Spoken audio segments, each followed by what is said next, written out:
Hey everyone, thanks for joining us. We are talking about Kingdom Hearts 3. We're doing our review. Sortalameguy with Razelquin. Hello. We're just going to talk a little bit about what we liked about the game, what we didn't like about the game. We're going to have an overview of, what we thought at the very end. We're going to give our ranks of it. Pros and cons. Pros and cons. Also, massive spoilers. We're going to be talking a lot about all of the ins and outs of the game, so if you haven't played it yet and you want to save it, this is not a video to listen to or watch. This is definitely the one to watch after you watch us doing the whole playthrough, because then you already know what everything we're going to be talking about. Check out our playthrough. It was a lot of fun doing it, and we're going to have a lot of fun doing this episode as well. So what we're going to do is we're going to jump into Razelquin's list. He's going to go through it, we're going to just bounce back and forth, and then we'll do my list, and then we'll talk about everything at the end. Yeah, we each made our own list, and mine is a lot more comprehensive, because... to say the least. Yeah, which is not a neck against Sortalameguy, it's just like I way overanalyzed. Alright. So Olympus, first world. Yeah, first real world of Kingdom Hearts 3. Well, technically, it's Kingdom Hearts 2.9. Well, we were at Kingdom Hearts 3 when we were in Olympus. No, because you were in the outfit that you had for... Okay. Yeah, it's technically Kingdom Hearts 2.9. It's just on the same disc. Great, so that was a pro. No, that was me correcting you. A pro is that it's awesome that it came back. Yep, that was really nice to see. It was in both games, so... It was in, and it's in most of the side games, too. It's in, very familiar. I think, Dream Drop Distance is the only, side game. It's not in, I think it's in all of the other ones. Okay. Which is awesome. Yep, I agree.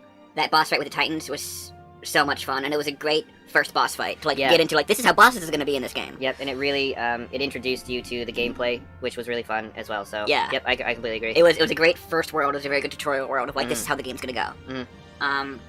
And it's awesome that it actually makes sense for the characters to go there for the plot. Like, Sora lost his powers, he needs to find them. Well, he knows Hercules lost his powers, so he's gonna go ask Hercules how he got them back. Yep, logical, yep. Even though the world ends up not mattering to the overall plot, it makes sense the characters went there in the first place, which is a huge pro to me. So you want me to jump to my cons on all this? Alright. It's weird that Phil doesn't talk. Yes. I don't know if there was some sort of, budget? Yes, or not budget, just some sort of contractual issue where they couldn't get somebody to do his voice. Yeah, because it wasn't Danny DeVito in the first two games. Yeah, some sort of licensing issue, but it's just very weird to his brief appearance. He's in there twice. Very awkward. And the second time he's in there, it's actually like the scene is short enough where, okay, he might not say anything. But the first time he's there, he's like motioning like he's talking, but he's not saying anything. It was weird. It was weird. And also, Pete and Maleficent find Pandora's box, which, for anyone who knows Greek mythology, that's a big deal.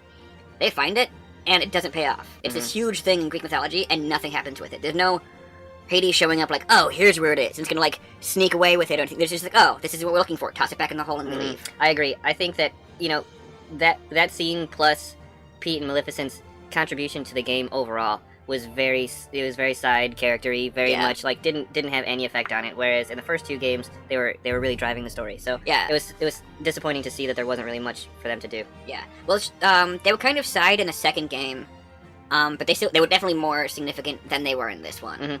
Okay, so on to Twilight Town. We actually get to go there. I mean, for the minor plot relevance that it has, it's not just all cutscenes. We actually get to go there and do the stuff that matters. They built a world for us to walk around in and explore. Yeah, it was nice. Which touches on to one of my cons later, but it's nice that we actually got to go there and do the stuff there. That said, it's very small. It's one zone. Yep. And it's one zone in two halves that are both very small. Right, and you couldn't even go into the mansion, and the things that they had in the world that were there seemed very much like they had the bistro there. The bistro could have been anywhere. Yeah. They had Merlin ended up being there with Winnie the Pooh. That was just there. That could have been anywhere. Yeah. So they wanted to try to make it feel like a bigger world, but it just didn't really land the way that they wanted it to. And we've already explored Twilight Town in 2 or 3 other games, and each of those other games, we were able to go to more of it. Like, we were able to go to the Clock Tower, which is the train. There's 2 full districts, and in Kingdom Hearts 2, I think one district actually is 4 rooms, and the other district is 1 because it's only smaller, but still. And then there's this huge underground room that it has, too, in Kingdom Hearts 2. Yep, and the ghost train and all of that stuff. Yeah, so we only go to part of the underground, I think the one zone that we had, the city zone, was actually 2 zones in Kingdom Hearts 2 because it could be bigger now. But still, we only got part of the city that we could see before. Yep. We don't see the other half of the city from the other train stop at all. So it's just very, very small. Yeah, it was very abbreviated. And it almost feels like it was an afterthought. Yeah, I completely agree with that. It's just like they felt like they needed to have something where you could say, well, I'm gonna go to Traverse Town and check this, or Twilight Town and check this out. Yeah. But there were no new events aside from when you first go there. Aside from Winnie the Pooh. Winnie the Pooh. There were no real new events after you visited it the first time. Yeah. You know, it was unlike Traverse Town in the first game, And unlike Radiant Garden in the second game. and Hollow Bastion. Even you could even argue there were a lot of events when you went back to visit on random occasions. There were other things In the first game you're talking in about? the second. Well, so Hollow Bastion is Radiant Garden. Okay, yeah. So like you said, The toy box. So awesome to be a toy. yes, very cool. And the fact that they made the toys and they looked exactly like the in-game models.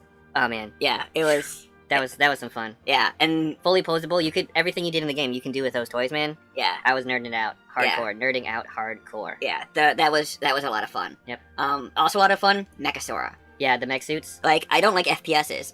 They snuck one in, and I don't care. Yeah, Like, it that was- was so fun. It was dope. It was really dope to jump into that, and then that actually became a really important mechanic in the battles in the toy Yeah. box world. Like if Yeah. you didn't have a mech suit, you were struggling to you were looking to find one. You were strategizing how you're going to defeat Yeah. these enemies. It was fun. It was Yeah. a lot of fun. I went back in a later visit, and I found out that you can actually, in the mech suit, jump from the first floor to the second floor, and from the second floor to the third floor in the mech suit. Wow, Yeah, that's impressive. yeah, it was nuts. That was awesome.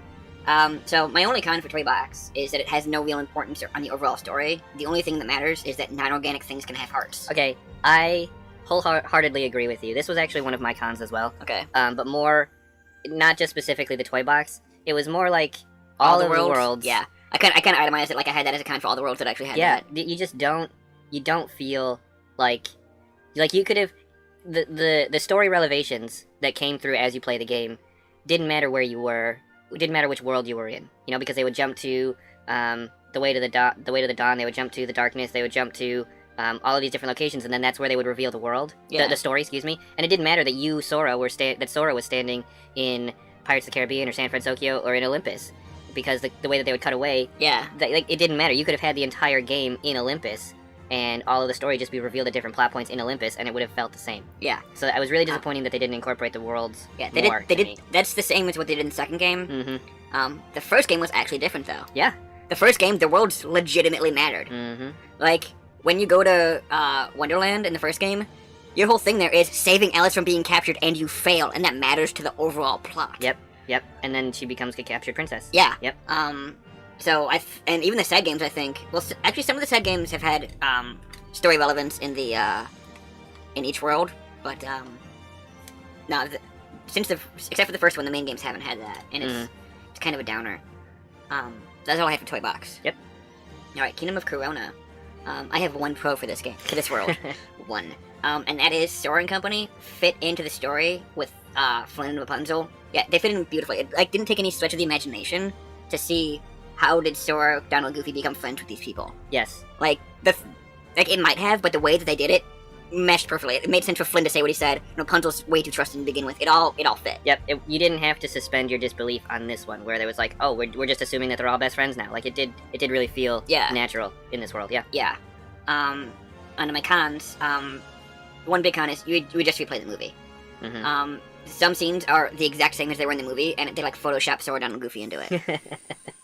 Wow. They only had 13 years to work on it though, so that makes sense. Yeah, you're right. You gotta give them that. So we would play the movie, and generally when we would play the movie in these games, which they do it a lot, it's the story we see still makes sense. They butchered this one. Mm-hmm. Like, there's actually plot holes they make. Like, how did Rapunzel get the clown in the boat? Mother Gothel takes out two nobodies with a stick. Yep. And then she's like, quick, we have to run away before they wake up.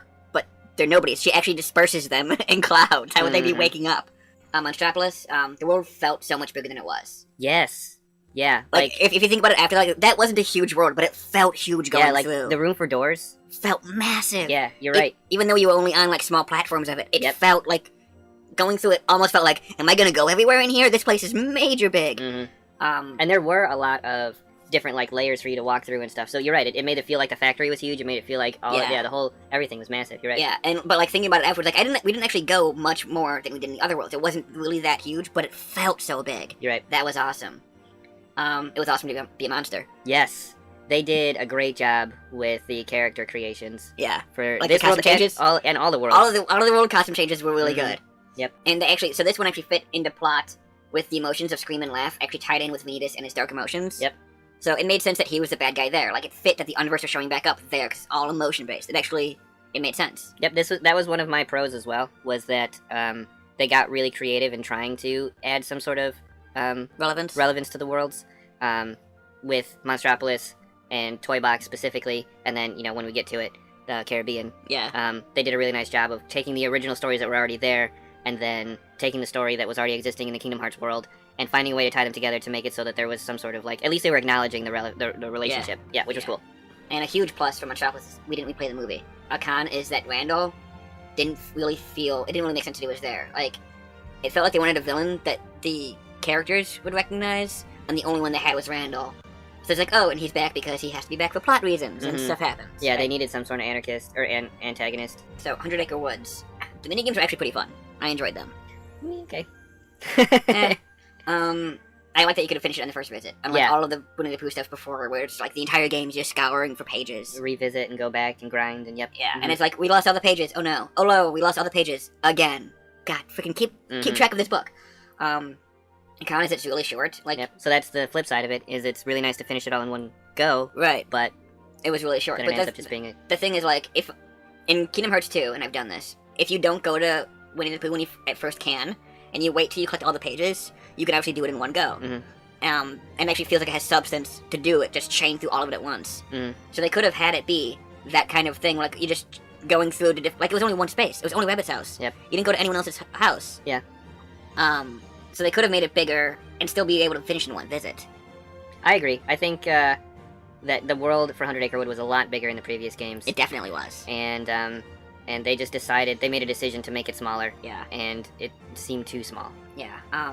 So and I'm almost contradicting myself, I probably am entirely, but the minigame was fun, but it was the same thing 3 times. Yeah. And this is a different one of the comment that goes off of what you were saying, is it feels like they felt like they had to have Winnie the Pooh show up, so they just cranked out a thing for Winnie the Pooh to show up in. Yeah, how are they going to fit Winnie the Pooh? Which I get, on some levels I appreciate as a fan service. Oh yes, definitely. Because if it was missing, then I would have felt cheated. Right. So the fact that they put it in there is nice, but they didn't really dedicate much time to it. No, and that was very clear. Yeah. And it actually just downgrades Merlin from badass awesome wizard to the guy who keeps my book for me. And this is another, call back to one of my cons on my list, was the Disney characters had very little influence throughout the entire game. Except for Mickey. Well, except for Mickey, which became a Kingdom Hearts character, in my mind. He became a character that was a Kingdom Hearts character. Yeah, kind of like Donald and Goofy, too, because they were always Exactly. Goofy. Yeah, so, it just seemed very much... yeah, you're right. There was no square characters, and the Disney characters were just, standing on the sideline waving as he walked past. You visit the world... It was all unique characters, aside from Mickey, Donald, and Goofy. Yep, it was all characters created for this franchise. Yep. That were the main plot movers in this game. Yeah. So that's a con for me. That's a con for me too. Yep, Yeah. I agree. All right, on to Arendelle. Footprints in the snow. That was just blew my mind. Okay, so you've touched on this quite a bit in the previous worlds as well. I'll just tell you, one of my pros, is the attention to detail. Yeah. They went all out. Yeah. It was insane. Going to the Toy Story world, going to Toy Box, and going into the arcade, and seeing all the different toys. Those were all toys that were made up by the developers. Yeah. And every single shelf was a different toy. And you went to a different store, and it wasn't just cookie cutter, copy paste the same toys. It was different toys for the toddler section, different toys for the doll section, different toys for the video games. And they were all interesting, and seemed like they could be real games, be real toys. It was very, very cool. Very cool to see. So yeah, absolutely a pro. In Arendelle, when they had the snow, just taking it to that extra level to really immerse you into that game. Very, very fun. And the footprints also lasted way longer than I expected them to last too. Yep. I played games they only stay like 3 or 4 steps behind you, like in the Pokemon games. When you're insane, it's only 3 or 4 steps, and they actually lasted a bit. Yep. That PS4 engine, bro. Yeah. My cons are that they put the songs in the game. Yeah, that was a little much. Yeah. Although powerful, Yeah, I'm surprised that's the first time we've ever heard "Let It Go." Yeah, that was it was a very... It's a good song. Yeah, very empowering moment in the game for me. Yeah, when it starts and she does the first few bars, I'm like, okay, yeah, I get it. And then they do the whole song, I'm like, wow. Yeah. Wow. And then the best is when it cuts to Sora and it's like, wow. I'm like, yes, Sora gets it. Yeah, it is a good song, but I think you're right that it didn't have a place in the game. Yeah. And even more so with the second song they have in there, they have Anna singing it, and then Anna's trying to give exposition over herself singing the song. Yeah, she's talking over herself, which was very confusing because they have the same voice. Yeah. And it just got very muddy very quickly. Yeah. And there was no reason whatsoever for that song to be there. Yeah. Or for them to have overlapping time. She could have just had that audio moved to after the song was over if they wanted to do the second song so badly. Yeah, Kristoff was way, way out of character. When Anna meets Sora, Donald, and Goofy, she's like, I feel like I can trust you. Which is exactly what her character is like in the movie. Mm-hmm. In the movie, Kristoff is like, you've just met them. You cannot trust them. They are strangers. Yeah. He pretty much says that directly to her. And then when it happens in the game, he's like, yeah, I'm right there with you. Yeah, but again, that needs to happen for the story to move along. So We had to climb the mountain 3 times. ooh, yeah, that was a grind. Yeah. Yeah, but It was different paths. yep, it was not the same. It wasn't like repeat the same thing. Yeah, which was would have nice. been the lazy way out. Yeah, it was. So yeah. it just was another credit to the world being more Right, but it, explorable. yeah, but it was also like, we don't know how to, like, we have these plot points, we don't know what to do between these plot points, so we're gonna have you climb the mountain again. Yeah, we're just gonna add more battles and more. Yeah. Yeah. Mhm. Yeah. Instead of having something new happen, you're just gonna climb the mountain again. To It'll fill be it- a to new part of the mountain, but you're just gonna climb it again. Yeah, just to fill up the meet out the game a little bit. Yeah, and again, we replay the movie. Yep. And Marshmallow joins almost right before the final battle. Like, he's not there the entire world. Like, all of the other Yeah. ones you get are right at the beginning. I thought that this world was just not gonna have an ally. Yeah. Mhm. Like, at first I'm like, oh, is it gonna be Elsa? No, it's not. We'll be playing the movie. Alright, fine. On to the Caribbean. The ship battles are pretty fun. Mm-hmm. I honestly enjoyed them better than Assassin's Creed 4. Which they were definitely ripping off Assassin's Creed 4. Yeah, but they did it well. They did it well, yes. The world was so big. Yes.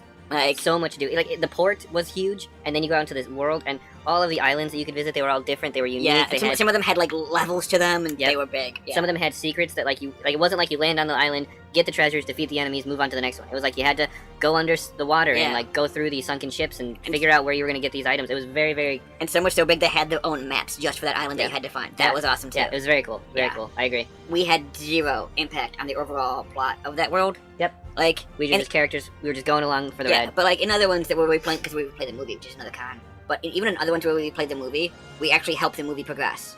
Like, we help Flynn and Rapunzel get to The town. the town. Like, we help. Like, we matter. Even though when we playing the movie, we are replaying the movie. Mhm. This one, the movie happened when we weren't there. Yeah. Like, we went to Port Royal, and we got snippets of cutscenes that said, oh no, the plot's still happening, you're just not here. Yep. Like, we literally did not matter to that world at all. Our impact, we had zero impact on it. The only thing that we actually did was we helped Jack get his boat in the beginning. Mhm. In the locker, we helped Jack get the boat. And then after that, we didn't matter. Right. Nothing we did would have changed anything. Yep. I agree. So the world story was so fast. Like, it was such a big world, but the plot that happened there was like, you're here, you're at point A, you're at point B for like 5 seconds, and you're at point C, and then, oh no, it's the final boss. Yep. It is a very quick world. Like if you just plowed through, you would be done very quickly. You were done in less than 2 hours. I was done. I finished it very quick because I didn't explore, and then I went back and explored, and I realized how big it was. Yeah, you finished it in 2 episodes, less than 2 episodes. Then you went back and explored, which took 2 more episodes to explore. Yep. Yeah, Um, it's massive, but it's massive, it but the doesn't plot is carry you nothing. through it. Yeah. It doesn't, and all of the other ones bring you through the whole area. Mhm. So San Francisco, I love that we don't replay the movie. Yep. New story. Completely new story. It does spoil the movie because you hadn't seen the movie yet. That wasn't really that big of a deal for me. Yeah, but that's not on my list of pros and cons. I'm just saying, like, Mhm. they always expect you to have watched these movies before going in. Yeah. Because actually, one of my cons for Caribbean I skipped was if you hadn't watched the third Pirates movie, you'd be so lost. Because you That's true. you show up at the final battle as Teodoma's turning to crabs. You'd be like, why the heck is this happening? What's going on? Yeah. Yeah. There was a lot that happened off screen. Yeah, but sorry, on to San Francisco. I love that we impact the world more than it impacts us. Mhm. Like, It's almost the exact opposite of the Caribbean. it is. Yeah. Because we are actually showing them how to be better heroes. They're already heroes. We're just helping them be better heroes. And then when we leave, that doesn't matter to us, but it's going to help them. Mm-hmm. Which is actually their epilogue. Is they're better heroes because of the Sora was there. Right, and the way that we go and we save them, and we are riding along with them, and they learn new techniques that were unique to them, but also were techniques that They learned from us. that Sora had. Yeah. They weren't just like, oh, Sora can suddenly float now, or Sora can suddenly do this now, and that's gonna relate, like, you know, they do like a Deus Yeah. Ex kind of thing. It's all abilities that you could do as Sora. that you have been doing the entire game. Yeah. So I thought that was really clever. Yeah. I agree. And one thing I liked is there's a line of dialogue from the Riku replica that's actually a callback, which fixes a slight error between the second and third Kingdom Hearts game.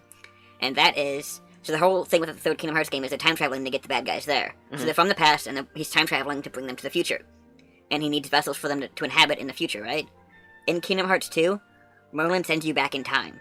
And you just go back in time. Mm-hmm. Like, that's what the old-timey Disney World, when you're playing through the old-timey cartoons in black and white, you're back in time. Yeah. The Riku replica has a line of dialogue. Unlike a certain wizard you know, when we travel through time, we need bodies there to house us. So he's pointing out that Merlin is such a badass, he can send you through time without having to worry about a body there to hold you. Interesting. Yeah, That's cool. That so is- they did some retcon. yeah. And again, it's a really big world. Yep.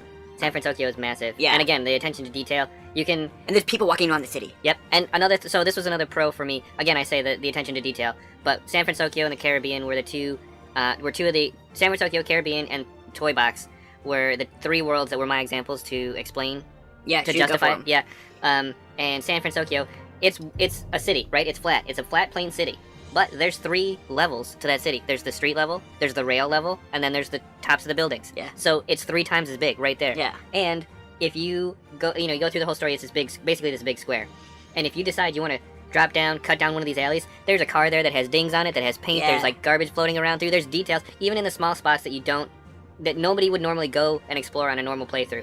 It's very, very GTA feel, like very just like... They built a city. They built a full-on city, and it was impressive to see how dedicated they were to fill it in. Yeah, and it actually shows that the creators really lost track of their own timeline. Kingdom Hearts 3 takes place at most a year and a half after Kingdom Hearts 2, okay? Mm-hmm. So that Riku that we saw, that was the bad guy that showed up, he's at most a year and a half younger than current Riku. Yeah. He looks like 4 years younger than current Riku. The character model did not look 1 year younger. Yeah, no. That's like... Unless you're talking about like a fresh 11 versus like a late 13. Maybe. Yeah. Maybe. But no. But I agree. No, you're right. You're right. Like he had a growth spurt for Kingdom Hearts 2, and it didn't seem that drastic. And then he seems even older again, and Kingdom Hearts 3 is like 3 weeks later. Yeah. Alright, under the Keyblade Graveyard. It's really cool the way that they had the final bosses set up. It wasn't 13 individual fights that just chain you through, kind of how Kingdom Hearts 2 did it. We had to fight all of them. They actually had like group fighting, and they were still all unique bosses in groups. Yep, and I really like the way that, like, if you defeated one of them before the other, each one had its own... They shifted to become harder when there's one of them. Each one had their own... And you would only see one of them. Like, you would defeat one, and then the other one would do it. Yeah. It was so awesome to get help from the MMO. That was a really cool nod. Yeah, I agree. That was really fun. Even if they weren't real screen names from people playing the MMO, they looked legit enough. I honestly believe they were real screen names from people playing the MMO. Yeah. Yeah, I thought it was really cool. I think that they were. I think that there was they were too. Some sort of obtainable thing that you could get, and if you got that point or whatever, then they put your name in. Yeah. And it might even be that like they keep updating it. So if I play it again right now, I'll get a different list of names. Mm-hmm. Like I have no idea. Yeah, they just had an update 1.05, and I haven't beaten it yet, so I don't know. Yeah, but we didn't. Well, actually, we do have the record of when you did it this time. Yeah, so we can check. See. Yeah, we can compare it. But yeah, so my last pro for that is Yensid does stuff. Yeah. Instead of just talking about how we all have to do things. And also about how awesome and powerful he is. It's like, he's a great, powerful wizard. He also used to be a Keyblade wielder, but he gave that up. Okay, but we've only ever seen him sit in a chair. Yeah. Now we see him, like, own a swarm of Heartless. Yeah. Like, he just, like, no. Yeah. Yeah. He's got some power. Yeah. The time travel stuff made kind of no sense in Keyblade Graveyard. Like, just so I remember. How he had to go back and save everyone. Do they all remember it? Because when they all get back to Keyblade Graveyard, it seems like they all remember it. And then they're back in time, and it's the exact same beats until Terra's armor shows up to save them. Yeah. Yeah, that is a little weird. Yeah. And no one acknowledges that it happened. Yep. Kairi spent the entire game, plus, because she was doing it before the game started, learning to master wielding a Keyblade. Not become a Keyblade master, but how to wield the thing. Learning, yeah. Yeah. She is still a damsel in distress. Yeah. Yeah, because, like, who else is it going to be? Like, But they don't need one anymore. Yeah. Like, they just like, okay, she was a damsel in distress. She's not anymore. She knows how to handle herself. She can fight. And then, no, she's still totally the damsel in distress. Yeah. Yeah, that was kind of lame that they did that. Yeah. The final world, I really do like the fact that it sets up that characters aren't actually dead unless they give up and wish to die. Oh, yeah, in the... Like all the stars he was talking to? Final world, yeah. Yeah. Mm-hmm. A huge con I have is there's a completely missable, plot-relevant conversation with Naminé. Yeah, if you just skipped that whole world and went right back to the Keyblade Graveyard without exploring, you would have missed it. Yeah, I actually had, like, you were ready to leave. I'm like, no, keep talking to the stars. One of these matters. Yep. And you could have completely skipped it if you didn't talk to find the right star. Mm-hmm. I just missed it. Yeah. All right. So overall, pros, crazy fun. Mm-hmm. So much fun. Yep. The new Keyblades were awesome. The gummy ships were so much more fun than previous games. This was not only like, oh, they did a better job. They actually made it more fun. Like I capped out I got to level 99 on the gummy ship. You know. Nice. And before, if it was any other previous game, I would be like, boo. You know, I'm not even gonna bother playing. Yeah. And also the fact that they made it where it was like you can go to the world, travel world place and the world area and grind for money and grind for experience and grind for items, rare items. Yeah. Very, very cool. Cons, Rating Guardian's not playable. I hate that cooking wastes resources when you fail. There's no new or returning square characters. Yeah, that was a con for me, a big con for me. Yeah. Like, Leon, Yuffie, Ares, like, it was all missing. And they were all in, like, the first in the first 2 games, they were pivotal characters. They were hub characters. They were true, yeah, they were important. Like, Sid was the gummy ship guy. Yeah. And they just threw it out the window. Like, it was just like the 2 Chippendale, who are the gummy ship people now. But Sid was in the first 2 games, he was there, and I was looking so forward to seeing those characters again. Like, they didn't even have small, non-essential characters. Like, you know how in Kingdom Hearts 2 they had Yuna, Pain, and Riku as fairies. Yeah. And they gave you a Keyblade, yeah. you know? And they really didn't do anything in the game. They didn't have any of that anywhere. There was no nod to any of the Squaresoft games. No, there was one nod to the Squaresoft games. What, the Moogles? Well, okay, 2. But that's not anything, really. That's not anything. When you first go to Hercules' world, the narrator talks about how Hades' plans have been messed up, and how he used initially Cloud, Terra, and Auron in his plans. So they mentions Cloud and Auron, and that's it. Yep. That and Moogles, and that's it. Yep. And how about the first 2 games? That one of the most difficult battles was against Sephiroth. No Sephiroth, no main villain character that was a Squaresoft character that you could go and do an optional boss with. Nothing. Nothing at all. So, very disappointed in that. Yeah. Huge minus points for me on that one. Yeah, I did not like that at all. Pete and Maleficent don't matter at all. Nope. Really? Yep. None of the villains, really. None of them came back. Yeah, like, their whole thing is like, oh, there's still plot points hanging. And the plot points don't even start to get resolved until the first secret ending. They start to get resolved there. Yep. Yeah. Yep. Yeah. We don't get to play as Sora when he rescues Kairi. Like, honestly, I thought that was going to be the next game. Yeah. I thought that was going to be, like, a side game. Is Sora going to save Kairi? Mm-hmm. Nobody's have bodies without hearts, and suddenly they have hearts now. So, you make the thumbnails for our videos. Yeah. And this is obvious, because the one for a classic contest. You put us... Our most recent video. Most recent video. It's Mickey and it's Pete. And you're Mickey, and I'm Pete. Well, clearly. And it could have been Mickey and Sora. It could have been Donald and Goofy. It could have been any kind of, like, comparably fair. No, it's Mickey and Pete. It had to be. It had to be Mickey and Pete. Because that's who we are. That represents us both. It does not represent us both. That's true. Yep. I thought you would really, really, really like that one. I thought that was your favorite thumbnail. Yeah. No, I didn't. I knew you would hate it. Well, alright, that's a con. That's not a con on the game, though. No, it's not a con on the game. That's just a con on you. My... Yeah. Well, you can do the thumbnails if you want for the next game. Yeah, no. Yeah, that's what I thought. Yeah. Alright, so... That's Razelquin's in-depth. Yeah, like I said, I overanalyzed. Full thoroughness. Nicely done. I'm gonna just do mine. I have a few bullet points. Most of it we did touch on. Okay. But there were some that I kind of just wanted to talk a little bit more in detail. Yeah, shoot. So I'm just gonna hit you with all of my pros. We talked about already the graphics. Yeah. But the fact that they obviously you're playing on PS4 versus a PS2, you're gonna have upscaled graphics. They did a great job with the graphics on the game. Everything felt, you know, if it was in a cartoony world, it would feel it was more cartoony. If it was in a more realistic world like the Caribbeans, they made it more realistic for the characters and for the world and everything. The worlds matched, you know, what their feel was supposed to be. So they did a really nice job there. Also, you know, you have your characters that are created in 3D, and then you have your cutscenes that, you know, you take those characters that you made that run on the engine, on the PS4 engine, and they make them, and they make the cutscenes, right? They also did full motion pre-rendered videos where they upscale the graphics, which I thought was really cool because that means they had to make brand new models of Sora, Donald, and Goofy, and all of the other characters, upscale them to the graphics that they wanted, create all of those paths and everything still, then pre-render them and put them in the game as movies. So the pre-rendered stuff was great. The attention to detail that they showed to make those levels on it and choosing to do that was awesome. I also mentioned to you already that the level of detail was something that... You're reading your notes, aren't you? Yeah, I'm looking at my notes. Pardon the silence while Sortalameguy reads his notes. So yeah, going back to, speaking, is a continuation of the graphics, the level of detail that they put into the game was just phenomenal. The form changes... Yeah. The level of detail that they made... To make the form changes. To make the form changes. Yeah. And they did make them unique for every world. Yes. Which was awesome. So if you went to the Monsters Inc. world, you saw a different form change. If you went to Toy Story world, you mean each Keyblade had its own, each Keyblade from each world got some form changes? Yeah. No. Well, if you went to Toy Story and you busted out Wheel of Fate, it had a different form change than if you busted it out on Monsters Inc. No, it didn't. Yeah, you look differently. No, you look the same. No, because in Monsters Inc. you were orange. Okay, I see what you're saying. Okay. The skins. I'm talking about the skins. Okay. Yeah. I thought you meant the actual form change. No, not the abilities or anything like that. But like visually, they actually made it so that you didn't disrupt. Like it wasn't the same skin, so it didn't disrupt the flow of the world. Right. Is what I'm saying, which is awesome. We already talked about the Toy Story ship, the mall shops, the San Francisco and the pirates, just huge, massive. We already talked about that. Another pro, which I can't believe I'm saying, is the gummy ships. Yeah. I was super into the gummy ship Yeah. world, getting money, getting farming for rare items and stuff like that. We already talked about that, so that's just a pro for me. Overall, I agree. It was very fun to play. It was mostly battles, which was really exciting. You would go fight a battle, get some story revealed, fight a battle, get some story revealed.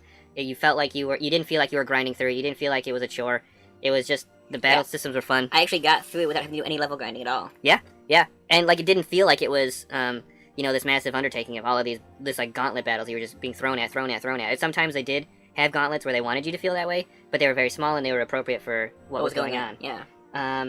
Also, I know you were sitting right next to me while we were playing, and you've played all of the games, but even though I didn't play any of the games aside from 1 and 2, I didn't feel so super lost in the story. Okay. So they did do a pretty good job of making the things that they were saying. They weren't just like, hey, I'm going to reference this obscure game from 4 years ago that maybe half of the audience who's played has played. Yeah. So I thought they did a pretty good job with that. All my pros.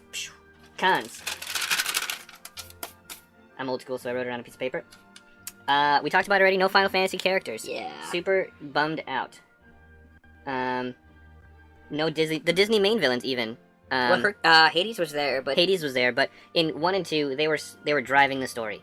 In 1 they were driving the story. In 2, 1, yeah, not so Oogie much. Boogie and Maleficent and Jafar And Hook and Hades. Yep. So just very, very much a complete separation. We didn't even see most of those in this one. So it actually, became the movies they actually had this time didn't have huge villains. Yeah, but still, it wasn't like even the villains that were in the worlds were just in the worlds. It wasn't like I'm gonna go out and try to team that up. was only in the first. The second one didn't have that either. Well, still, there was a huge takeaway. Yeah, it was. Huge removal of them. Yeah. And I thought that it could have been done a lot better. Pete and Maleficent were huge in both of the games. Really big in the first one. And He's not even in the first one, but yeah. Well, Maleficent. Yeah. And they were just background characters. The things that were going on with them, no impact whatsoever. They didn't even see Sora. They did. When? They saw him on, Well, there you go. It's completely immemorable. I didn't even remember. So, like, and no one would argue that scene was a crucial or pivotal moment in the game. So, again, But remember, because they mentioned the box, and Sora's like, oh, should we tell Riku the king about that? And Donald's like, no. And then later Sora's like, I wonder if this is about that box. And Riku's like, what box? Oh yeah, we forgot to tell you about the box. Yeah. Another con is, we already talked about it, worlds didn't matter. No. They even tried to tie Davy Jones not having a heart, the toys being pieces of not real living things that had a heart. It just didn't go anywhere. No. All of this stuff that they had, like, that they could have really embraced and put into as a real plot point, they just didn't. Kind of a bummer. Also, another con, the cutscenes were very long. Mm-hmm. And I know that we were trying to do hour-long episodes, but I went back and I played it, and I'm playing it through on critical mode, and I'm skipping the cutscenes, and it's even long just skipping the cutscenes. It's like, there's like 6 or 8 cutscenes in a row that you have to skip. Yeah. And it's just very, there's a lot of sitting back and watching, which is kind of a bummer. The more I'm realizing it as I'm playing through critical mode, they didn't do a really good job of giving you accomplishments for the bigger battles, because there was basically a big battle after every world. And yeah, you felt like, okay, I defeated that world. Phew, awesome, I can move on. I can go back and I can save and I can upgrade my gear and I can buy some stuff that I've restocked on. But there are countless occasions in the game where you have a huge, very difficult, trying battle. 5 cutscenes, another huge, difficult, trying battle. 2 cutscenes, another huge, difficult, trying battle, where you can't save, you can't restock on anything. If you lost your Koopa coin, you're gone. If you don't have enough potions, you're out for those difficult battles, and you're done. You're stuck. You either have to start over and go through all 3 of those battles again, or figure out what you got to do to defeat it. It's even worse if you don't have your items on restock. Like, if they didn't restock and you used a potion, it's still gone. Yep, they could have done a better job of doing that, and especially when you finish San Francisco, and you're sitting there and you're saving. If you go to the world map, cutscene starts. Yep. You can't leave San Francisco. No. You can't. As soon as you do, you jump into that whole whirlwind of defeating. You have to battle Aqua. You have to battle as Roxas, which is a tough battle. Then you have to battle as Sora, which is a tough battle. Then you jump right into battling as Aqua, beating Ven. And all 3 of those battles are really difficult battles. Yeah. And all 3 of them happen after 1 save. Yeah. So if you get stuck on one of them, you're screwed. You're SOL. And no, there was a save. before the one where But you're there's fighting as no, Aqua. you're right, but there's no Gear. there's no opportunity to level up. You can't leave the world. You can't No. do anything. You can't leave that There's world, no but there is a grinding. save. Yep, there's no opportunity to grind though. No, there's not. So you're stuck. You're committed there. Yep. And it's actually a deterrent to have the save there because you can't leave. And if you save and you can't go back and level up, then you're stuck. That save file could potentially be destroyed. Mhm. So it was very, very poor placement throughout the game, and that was just an extreme example of how broken it could be. Mm-hmm. But yeah, kind of disappointed in the mechanics there. Another disappointing point was the relationship between Sora and Kairi. They haven't seen each other since the last game, and I know it hasn't really been that long. It's been like a week. I know, but like you see, there's a whole bunch of build-up. You see Kairi wanting to write stories to Sora. You see Sora. Well, because it's been a long time for Kairi while she's on that other world. She's spending a lot of time there. For him, it's only a couple days. So still, it doesn't matter. Kairi, so she has this feeling of missing him, Right. and she's been wanting to write letters to him, and she says she doesn't want to mail them off. And like Sora and Kairi, they're overarching for all of the games that there's this sort of like romance there. And the first time that they're in the same room together, they're standing 2 feet away from each other looking at Yensid. There's no reunion, and after that scene, they don't talk to each other about like, oh, it's so good to see you again. Nothing. There was nothing. And it was like, come on, man, give him a hug. And same with Riku and Mickey, and like it was just like, hey, we're all back. The thing is, at least from Sora's point of view, you're completely right on Kairi's, because like from her perspective, it's like a month or two, or we don't know how long she was there from her perspective. Mm-hmm. But from Sora, he literally saw her a week ago. He literally saw all of them very recently. Like he's not going long stretches without seeing these people. It was just very awkward. It felt like they should have had a short little thing where it was, hey, we're together again. Yes, awesome. And like that would have been enough. Yeah. Even if it was something small, instead of just like, oh, we're all gonna meet together and just stand in an aisle, in a line, looking at Yensid, listening to him talk. It just felt very, very empty. You know, it was ungratifying. Yeah. I thought that there should have been something there. This speaks. But they shared the papa fruit finally. They did, yeah. But this speaks to my biggest con, my biggest disappointment in the entire game, and that was the ending. I did not like it at all. I was not aware that there was going to be a continuation of the series. I thought that this was going to be a closeout, and I admit, I believe that on my own accord. There was nothing that said to me, hey, this is the final chapter, you know, blah, blah, blah, blah, blah. There's actually stuff that was said that I know. us it was not going to be. I know. However, I bought a PlayStation 2. In 2003, Kingdom Hearts came out. In 2005, Kingdom Hearts 2 came out. 13 years later, Kingdom Hearts 3 came out. We have had all of this build-up, all of this excitement over this game, all of this, you know, wanting to have the story continue and wanting to have the opportunity to play the game. A whole console generation went through where we were expecting to get this game, and it didn't happen. And then finally it drops, and the very end of it is no resolution, no satisfaction whatsoever for Sora and Kairi. Yeah. At all. Yeah. You just don't know. And I think that they really should have had something there. It was so disappointing to be like, well, now we're gonna wait again for the next game. You know? Like, yeah.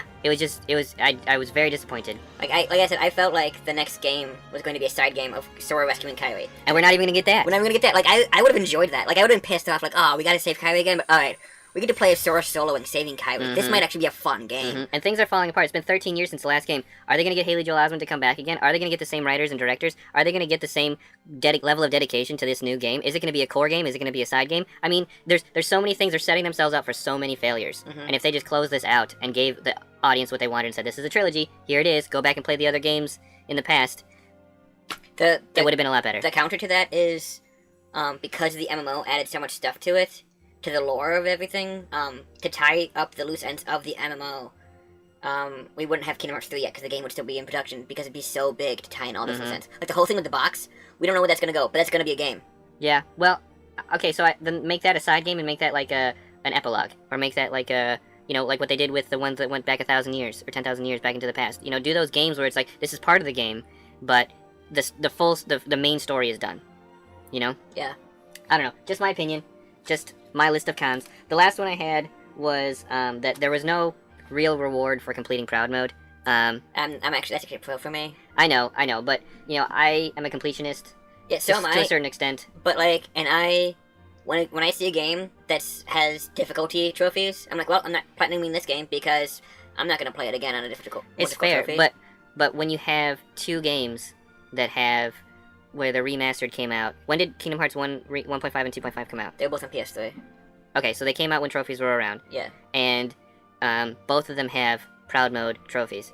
They do, and I think that Square got a lot of flack for that. Okay. So I think that's why they removed it for this one. So, well, I would have enjoyed having a trophy for it. I know that they give you the secret ending a little bit easier, but and to their credit, they did do a pretty okay job with critical mode because you get a ribbon for completing it, and that's something you can't obtain unless you did it. Yeah. So that's kind of nice. But yeah, like honestly, you can get all of the trophies in a single playthrough. Nothing's missable. You can get all of your trophies on one save file, and I love games that let you do that. Yeah, that's true because there were a lot of trophies that you needed to go back and restart the game, like to get to in other games. Yeah. Well, even in Kingdom Hearts, 2, one of them. I can't remember what it was, but you had to. So yeah, that is our review. My final overall score. The ending really hurt it for me, so I'm gonna give it a 6.5 out of 10. So I'm gonna give it a Kingdom Hearts Dream out of Kingdom Dream Hearts is 3. 7. Yeah, so it's 6.5. Okay. Alright. Nah, I see where you're going with that. Mm-hmm. If you're wondering what the heck we're talking about, we looked up the order of the games when they came out in America. So Dream Drop Distance was the 7th game. Yeah, so I give it a Kingdom Hearts Dream out of Kingdom Hearts 3. I gave it a 9. Wow. Out of 13. Oh. The organization has 13 members. I see what you did there. Yeah, so I gave it a Demix. Demix. Yeah. Good old Demix. Yeah. God, Demix. To lower myself to your scale, I guess, I would have to give it a full Dream Drop Distance, though. Full 7. 7 out of 10. 7, yeah. So we're not that far off. No, we're not. I think that there were a lot of things that we thought could have been better. I'm a total fanboy, so I love the game, and I had a lot of fun. Let us know what you thought of our review. Wow, let me start that over again. Yeah. Let us know what you thought of our review, where you agreed with us, where you disagreed with us. I know it's a long video, but we're very opinionated people. So join us for the next game. Go back and watch all of the games that we've got loaded up. Check out our channel, like, comment, and subscribe. And we'll see you in the next video. Thank you so much. Cheers.